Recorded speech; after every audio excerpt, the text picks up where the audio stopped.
Stephen Lucky here with Gardopia Gardens, and welcome to Organic Gardening 101. Today we're going to be discussing purchasing of materials for your garden. We've already gone through the design, so we know our specific dimensions that we're going to be using, but now how much lumber do we need? How many screws do we need? How much soil do we need? How much mulch do we need? How many seeds do we need? How much drip line irrigate, right? So the list goes on and on and on and on. And your design is really going to dictate what it is that you're purchasing. You may also consider with your budget in the purchasing process, you're going to have to do this garden in phases.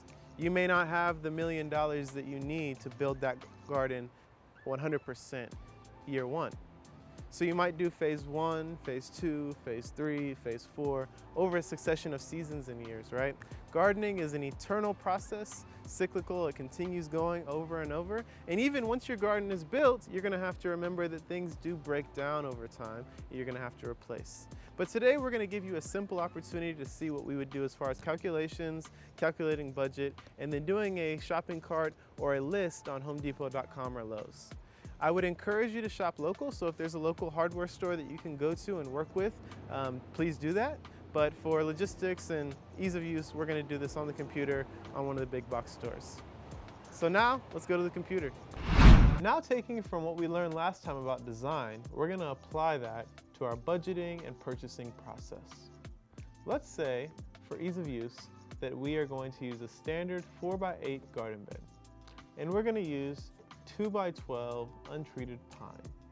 This material lasts for about 3 to 5 years, so it will need to be replaced. Some other materials that you can use, again, are cedar, you can use stones, and in all reality, you don't even have to use a soil retaining structure. Just understand in the beginning, you may have a little bit of erosion until those mounds really establish themselves. So I'm here on HomeDepot.com, and I'm gonna log into my account. Once I'm logged into my account, I can then either create a shopping cart or I can create a list. I personally like to create a list first because that's always archived, and then I can always add materials from my list to my shopping cart when I'm ready to purchase them.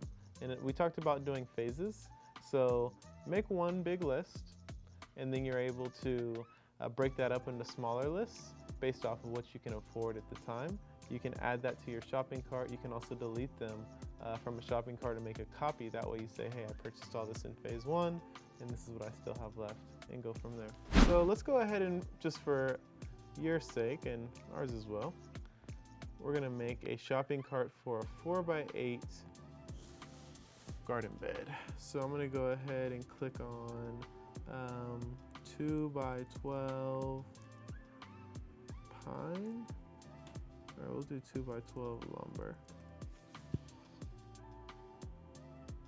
This is kiln dried, so it shouldn't have any materials in it. Let's go ahead and this is 2x12x8. Remember, we're making 4x8s. Looks like it's out of stock. All right, making this hard on us. Will be 2x12x8 ground contact pressure treated. That's not what I want. 2x12x16. You can use this. Just understand that you may have a little excess, right? So one thing I like to ask them in the store is they'll cut it for you.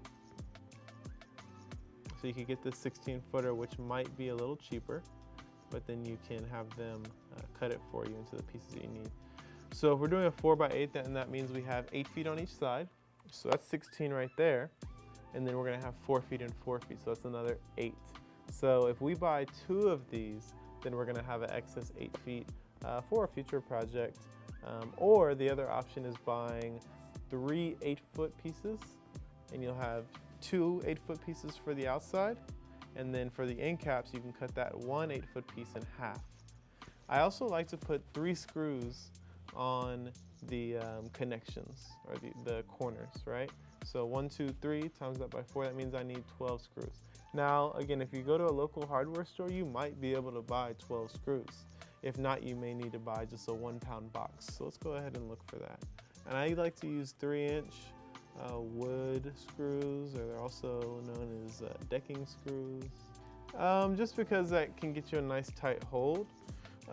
Something else people will do is they'll put 4x4s in the corner of your gardens to really get them to to attach to each other, because what'll happen over time is the wood will actually start to break apart, and then eventually, because of the decomposition of the wood, it'll completely break, and then you will have no garden bed anymore.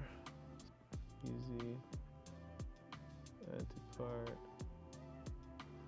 All right, and then soil. So you can buy soil in bulk from a local distributor, or again, if we're using homedepot.com, they have bag soil, so and garden soil. So I'm gonna do Kellogg Garden Organics, 2 cubic feet. Okay, so do a little bit of math here. If we have a 4x8 garden bed, then 4 times 8 is 32 square feet. Now understand, if we're using 2x12s, then we have 12-inch depth.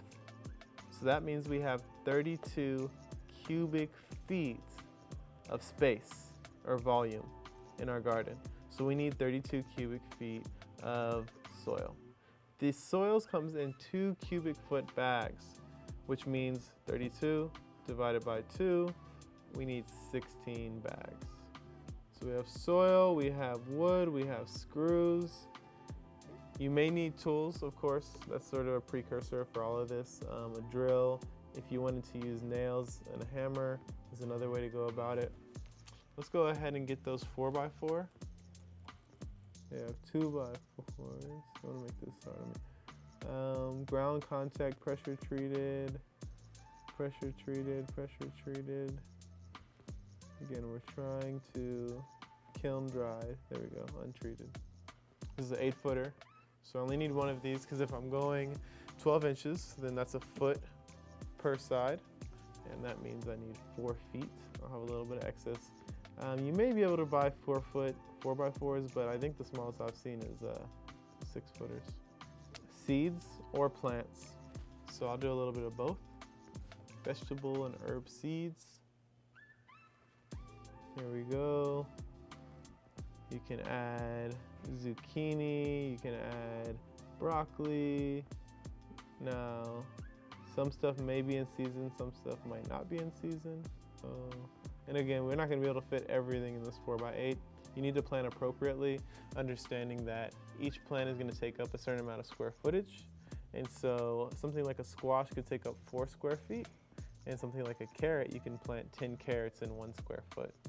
So being aware of your spacing is going to determine how many plants you can get in. Everybody loves tomatoes, so you know we're going to put some tomatoes in there too. So we're at $185 before tax. And you might be able to get this down a little bit. Maybe don't buy as many seeds, or maybe try to make your own compost. If you have a truck or you have a friend with a truck, buying compost or soil in bulk is probably the cheapest way to go. So after tax, we'll probably be at $200. Now, this is for one garden bed that you are gonna spend a couple of hours picking up materials and building. So after you've put everything in your shopping cart, put everything in your list, saved everything to your favorites, you can go ahead and check out. And that's how I create my garden utopia.